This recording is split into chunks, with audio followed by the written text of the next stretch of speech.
Hi kids, let's do question and answer for our chapter Under the Greenwood Tree. तो सबसे पहले करते हैं इंग्लिश वर्कशॉप. फर्स्ट क्वेश्चन है from the poem find the old word used for each of the following. तो कविता में से जो है आपको वो पुराने शब्द लिखने हैं जो इन शब्दों के लिए यूज हुए हैं. तो ये जो है ये मीनिंग है उन शब्दों के, आपको वो ओल्ड वर्ड्स जो है लिखने हैं. तो सबसे पहला वर्ड है टूवर्ड्स. टूवर्ड्स के लिए कवि ने कौन सा वर्ड यूज किया है? उसने कहा है हिदर, यहाँ पे इस जगह आ जाओ. हेयर के लिए उसने क्या किया है? हिदर यूज किया है. तो हेयर और टूवर्ड्स के लिए उसने एक ही शब्द यूज किया है, वो है हिदर. डस्ट के लिए उसने क्या यूज किया है? डॉट. तो ये जो है तीनों वर्ड्स जो है उसने यूज किए हैं इन तीनों वर्ड्स के लिए. Write in your own words. आपको अपने शब्दों में लिखना है ये जवाब. Who does the poet invite to join him. कवि किसे बुला रहा है उसे ज्वाइन करने के लिए? The poet invites all those who love nature and are ready to shun their ambitions and appreciate life in nature to join him.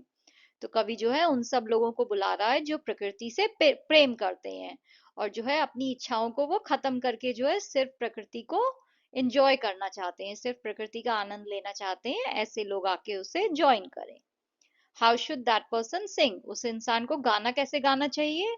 That person should Singh happily just like a free bird. उसे जो है एक आजाद चिड़िया की तरह खुश होके गाना गाना चाहिए. What message does the poem convey? ये कविता जो है ये आपको क्या संदेश दे रही है?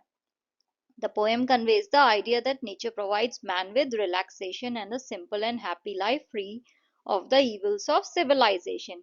ये कविता हमें ये संदेश दे रही है कि जो प्रकृति है वो इंसान को जो है बहुत ही आरामदायक जीवन देती है और ये जो जीवन है प्रकृति के बीच में ये लोगों के अंदर जितनी भी बुराइयां हैं उससे दूर होगा. तो अगर हम इंसानों के साथ रहेंगे तो इंसानों में बहुत बुराइयां होती हैं, यहाँ पे बहुत सारे क्राइम्स हैं, पर अगर हम नेचर में रहेंगे तो नेचर में कुछ भी ऐसा नहीं है, वहां पे सब लोग खुश हैं. Pick out the lines that mean. आपको जो है ये जो लाइंस जो है ये मीनिंग है, इसके लिए कवि ने कौन सी लाइंस यूज की हैं वो आपको लिखनी है. तो फर्स्ट वन है सिंग इन सच अ मैनर. इसके लिए कवि ने कहा है and turn his merry note unto the sweet bird's throat.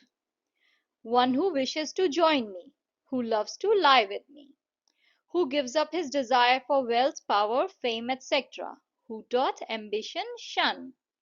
Life in the forest is free from ill wishers. Here shall he see no enemy but winter and rough weather. Happy to eat whatever he can get, seeking the food he eats and pleased with what he gets.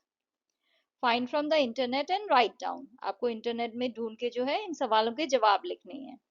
In which century did William Shakespeare write his famous plays? जो William Shakespeare थे उन्होंने अपने जो famous नाटक थे वो कौन सी century में लिखे थे? तो उन्होंने लिखे थे 16th और 17th सेंचुरीज में. From which play is this song is extracted? ये जो गाना है ये कौन से प्ले में से लिया गया है? तो ये जो है ये उनके प्ले में से लिया गया है जिसका नाम है As You Like It. Which character from the play sings the song? कौन सा कैरेक्टर जो है नाटक में से ये गाना गाता है? तो कैरेक्टर का नाम है एमियंस. Be a poet. Try to complete the following poem with words that rhyme with each other. आपको जो है एक कवि की तरह जो है इस कविता को पूरा करना है rhyming words के साथ. तो कैसे हमने किया है? I would love to live a life that's carefree, relax under a shady tree, and fall into a dreamy sleep with no strict hours forced to keep, and sing aloud a merry song, untrodden paths as I walk along. Untrodden का मतलब होता है ऐसे रास्ते जिस पे कोई कभी ना चला हो. You ask me what I would get to eat, fruits and nuts and berries sweet.